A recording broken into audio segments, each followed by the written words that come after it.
जय हिंद दोस्तों। आज आप लोग को क्लास 10th का 5.2 का पहला पहले क्वेश्चन में कर इसमें सारवांतर ज्ञात करना है और an का मान ज्ञात करना है। तो यह कह रहा है कि निम्नलिखित सारणी में रिक्त स्थान को भरिए जहां AP का पद A सारवांतर D और n पद an है। कहने का मतलब है कि अगर किसी भी समांतर श्रेणी का सवाल आप लोग हल कर रहे हैं तो उसमें आप लोग को A का मान पता होना चाहिए, D का मान पता होना चाहिए, बाकी हर एक सारवांतर को आप ज्ञात कर सकते हो। तो सारवांतर यहाँ आया। सबसे पहले सारवांतर हमको जानना, सारवांतर होता क्या है। सारवांतर मतलब होता है, सारवांतर को D से प्रदर्शित करते हैं। सारवांतर मतलब होता है कि अगर हम बड़े पद में से छोटे पद को घटा देते हैं और जो मान आता है वही हमारा सारवांतर हो जाता है। अब हमको क्या करना है, और हमको ज्ञात करना है an का मान ज्ञात करना है। तो इसके लिए d बराबर बड़े पद में से छोटे पद को घटाते हैं, लेकिन उसके साथ साथ हमें यहाँ एक फार्मूला और पता होना चाहिए। an बराबर होता है a plus n minus 1 into d. एक फार्मूला होता है।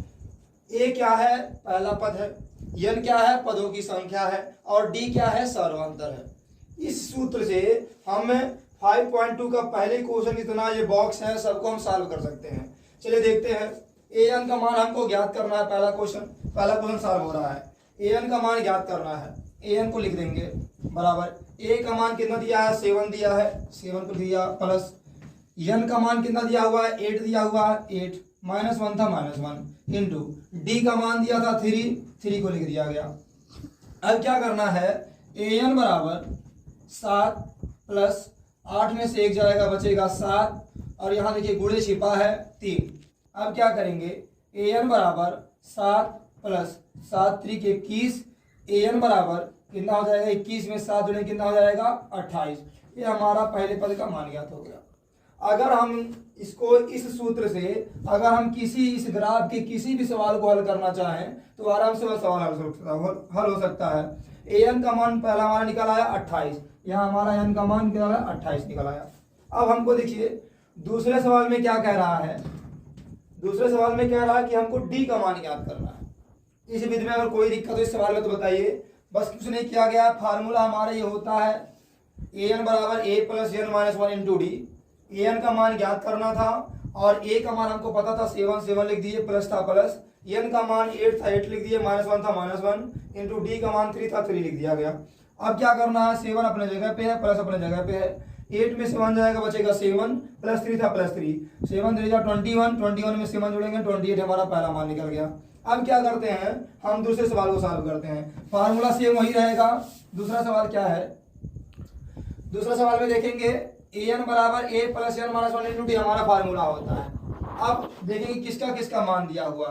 दूसरे सवाल में an का मान 0 दिया हुआ है, 0 को लिख लेते हैं, बराबर a का मान हमारा दिया हुआ है माइनस 18 को लिख लेते हैं, प्लस n का मान हमारा दिया हुआ 10 माइनस 1 था 1 इंटू डी था डी का मान हमको ज्ञात करना है।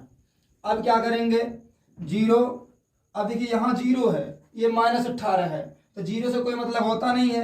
अगर हम माइनस 18 को इधर लाते हैं तो हो जाएगा प्लस 18 बराबर 10 में से 1 जाएगा, बचेगा 9, यहाँ डी था डी। अब क्या करेंगे, देखिए यहाँ 9 गुणे के रूप में है, इधर आके भाग के रूप में हो जाएगा, 18/9 बराबर डी।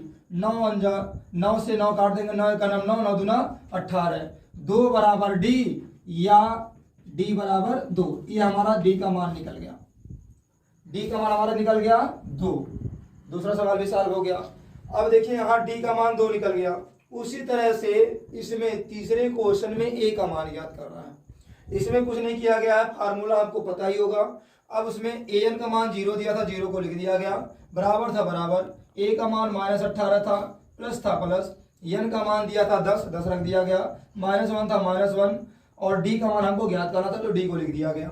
अब यहाँ माइनस 18 है, 0 कोई मतलब होता नहीं है, जब बराबर किधर आएगा तो प्लस 18 हो जाएगा, बराबर 10 में से 1 जाएगा, 9 डी बचेगा। अब 9 को डी को यहीं छोड़ देंगे, 9 गुणे के रूप में इधर आके भाग के रूप में हो जाएगा, 9 1 कम 9 दूना 18, तो 2 बराबर डी या डी बराबर 2। ये हमारा दूसरा सवाल सॉल्व हो गया। उसी प्रकार से तीसरा सवाल देख लेते हैं। तीसरे सवाल में कुछ नहीं है, कहा है फार्मूला हमारा यही होता है। इसमें ए का मान नहीं पता है, डी का मान पता है, एन का मान पता है, एन का मान पता है। एन का मान दिया -5, तो -5 को लिख लिया गया, बराबर, अब क्या करना है, ए का मान हमको नहीं पता है, ए लिख देंगे, प्लस एन का मान हमको पता है कितना दिया है, एन का मान दिया हुआ है 18, 18 को लिख दिया गया। अब क्या करना है, -1 था -1, डी का मान हमको पता है कितना दिया हुआ है -3, तो -3 को लिख दिया गया। यहाँ गुणे छिपा रहता है, याद रखिएगा। अब क्या करना है, -5 बराबर ए प्लस 18 में से 1 जाएगा, बचेगा 17 गुणे यहाँ -3 था -3। अब क्या करेंगे, -5 बराबर ए प्लस 17 या 51 हो जाएगा -51। अब क्या करेंगे, -5 ये -51 ये बराबर ए प्लस माइनस का होता है -51 था 51, ये -51 बराबर किधर आएगा, हो जाएगा +51 बराबर ए। अब देखिए 51 में से 5 जाएगा, कितना बचेगा 46, तो हो जाएगा 46 बराबर ए, या ए बराबर कितना निकल गया 46, ये हमारा ए का मान निकल गया। ए का मान हमारा कितना निकल गया 46 निकल गया। उसी प्रकार से इसमें कोई भी क्वेश्चन होगा, इसी द्वारा आप क्वेश्चन को सॉल्व कर सकते हैं। 2 क्वेश्चन बचा हुआ है, इन दोनों क्वेश्चन को आप लोग सॉल्व कीजिएगा। अगर नहीं आएगा, कोई दिक्कत होगी तो आप कमेंट बॉक्स करके भेजिएगा और फिर उस सवाल को हल करके आपको बताया जाएगा। मिलते हैं नेक्स्ट वीडियो में। जय हिंद दोस्तों, आज आप लोग को क्लास 10 का 5.2 का पहला क्वेश्चन, पहले क्वेश्चन में अगर इसमें सारवांतर ज्ञात करना है और an का मान ज्ञात करना है। तो यह कह रहा है कि निम्नलिखित सारणी में रिक्त स्थान को भरिए जहां एपी का पद ए, सारवांतर डी और एनवा पद एन है।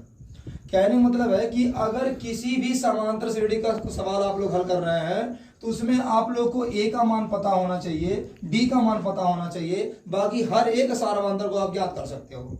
तो सारवांतर यहाँ आया, सबसे पहले सारवांतर हमको जानना, सारवांतर होता क्या है। सारवांतर मतलब होता है, सारवांतर को डी से प्रदर्शित करते हैं। सारवांतर मतलब होता है कि अगर हम बड़े पद में से छोटे पद को घटा देते हैं और जो मान आता है वही हमारा सारवांतर हो जाता है। अब हमको क्या करना है, और हमको ज्ञात करना है एन का मान ज्ञात करना है।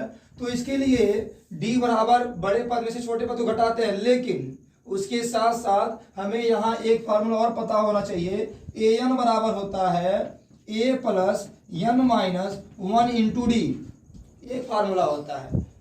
ए क्या है, पहला पद है, एन क्या है, पदों की संख्या है, और डी क्या है, सारवांतर है। इस सूत्र से हम 5.2 का पहले क्वेश्चन जितना ये बॉक्स है सबको हम सॉल्व कर सकते हैं। चलिए देखते हैं। एन का मान हमको ज्ञात करना है, पहला क्वेश्चन सॉल्व हो रहा है। एन का मान ज्ञात करना है, एन को लिख देंगे बराबर, ए का मान कितना दिया है 7 दिया है, 7 को दिया, प्लस एन का मान कितना दिया हुआ है 8 दिया हुआ है, 8 -1 था -1 इंटू डी का मान दिया था 3 को लिख दिया गया। अब क्या करना है, एन बराबर 7 प्लस 8 में से 1 जाएगा, बचेगा 7, और यहाँ देखिए गुणे छिपा है 3। अब क्या करेंगे, एन बराबर 7 प्लस 7 3 के 21, एन बराबर कितना हो जाएगा 21 में 7 जुड़े कितना हो जाएगा 28। ये हमारा पहले पद का मान ज्ञात हो गया। अगर हम इसको इस सूत्र से अगर हम इस ग्राफ के किसी भी सवाल को हल करना चाहें तो आराम से वह सवाल हल हो सकता है। एन का मान पहला हमारा निकल आया 28, यहाँ हमारा एन का मान निकल आया 28 निकल आया। अब हमको देखिए दूसरे सवाल में क्या कह रहा है, दूसरे सवाल में कह रहा है कि हमको डी का मान ज्ञात करना है।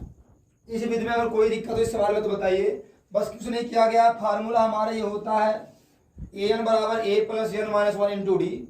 एन का मान ज्ञात करना था और ए का मान हमको पता था 7 लिख दिए, प्लस था प्लस, एन का मान 8 था 8 लिख दिए, -1 था -1 इंटू डी का मान 3 था 3 लिख दिया गया। अब क्या करना है, 7 अपने जगह पे है, प्लस अपने जगह पे है, 8 में से 1 जाएगा, बचेगा 7 प्लस 3 था प्लस 3, 7 3 21 में 7 जोड़ेंगे 28 हमारा पहला मान निकल गया। अब क्या करते हैं, हम दूसरे सवाल को सॉल्व करते हैं। फार्मूला सेम वही रहेगा। दूसरा सवाल क्या है, दूसरा सवाल में देखेंगे एन बराबर a plus n minus 1 into d हमारा फार्मूला होता है। अब देखेंगे किसका किसका मान दिया हुआ। दूसरे सवाल में एन का मान 0 दिया हुआ है, 0 को लिख लेते हैं, बराबर ए का मान हमारा दिया हुआ है -18 को लिख लेते हैं, प्लस एन का मान हमारा दिया हुआ 10 -1 था 1 इंटू डी था डी का मान हमको ज्ञात करना है। अब क्या करेंगे, 0, अब देखिए यहाँ 0 है, ये -18 है, तो 0 से कोई मतलब होता नहीं है। अगर हम -18 को इधर लाते हैं तो हो जाएगा +18, +18 बराबर 10 में से 1 जाएगा, बचेगा 9। यहाँ डी था, डी। अब क्या करेंगे, देखिए यहाँ 9 गुणे के रूप में है, इधर आके भाग के रूप में हो जाएगा। 18/9 बराबर डी। 9 से 9 काट देंगे, 9 का 9, 9 दूना 18, 2 बराबर डी या डी बराबर 2। ये हमारा डी का मान निकल गया, डी का मान हमारा निकल गया 2। दूसरा सवाल भी सॉल्व हो गया। अब देखिए यहाँ डी का मान 2 निकल गया। उसी तरह से इसमें तीसरे क्वेश्चन में ए का मान ज्ञात करना है। इसमें कुछ नहीं किया गया है, फार्मूला आपको पता ही होगा। अब उसमें ए एन का मान 0 दिया था, 0 को लिख दिया गया, बराबर था बराबर, ए का मान -18 था, प्लस था प्लस, एन का मान दिया था 10, 10 रख दिया गया, -1 था -1, और डी का मान हमको ज्ञात करना था तो डी को लिख दिया गया। अब यहाँ -18 है, 0 कोई मतलब होता नहीं है, जब बराबर किधर आएगा तो +18 हो जाएगा, बराबर 10 में से 1 जाएगा, 9 डी बचेगा। अब 9 को डी को यहीं छोड़ देंगे, 9 गुणे के रूप में, इधर आके भाग के रूप में हो जाएगा, 9 1 कम 9 दूना 18, तो 2 बराबर डी या डी बराबर 2। ये हमारा दूसरा सवाल सॉल्व हो गया। उसी प्रकार से तीसरा सवाल देख लेते हैं। तीसरे सवाल में कुछ नहीं है, कहा है फार्मूला हमारा यही होता है। इसमें ए का मान नहीं पता है, डी का मान पता है, एन का मान पता है, एन का मान पता है। एन का मान दिया -5, तो -5 को लिख लिया गया, बराबर। अब क्या करना है, ए का मान हमको नहीं पता है, ए लिख देंगे, प्लस एन का मान हमको पता है, कितना दिया है, एन का मान दिया हुआ है 18, 18 को लिख दिया गया।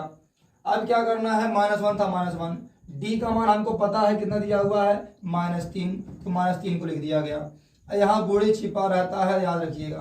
अब क्या करना है, -5 बराबर ए प्लस 18 में से 1 जाएगा, बचेगा 17, गुणे यहाँ -3 था, -3।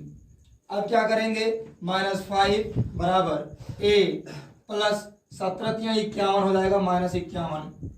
अब क्या करेंगे, -5 ये -51 ये बराबर ए प्लस माइनस का होता है, -51 था 51, ये -51 बराबर किधर आएगा, हो जाएगा +51 बराबर ए।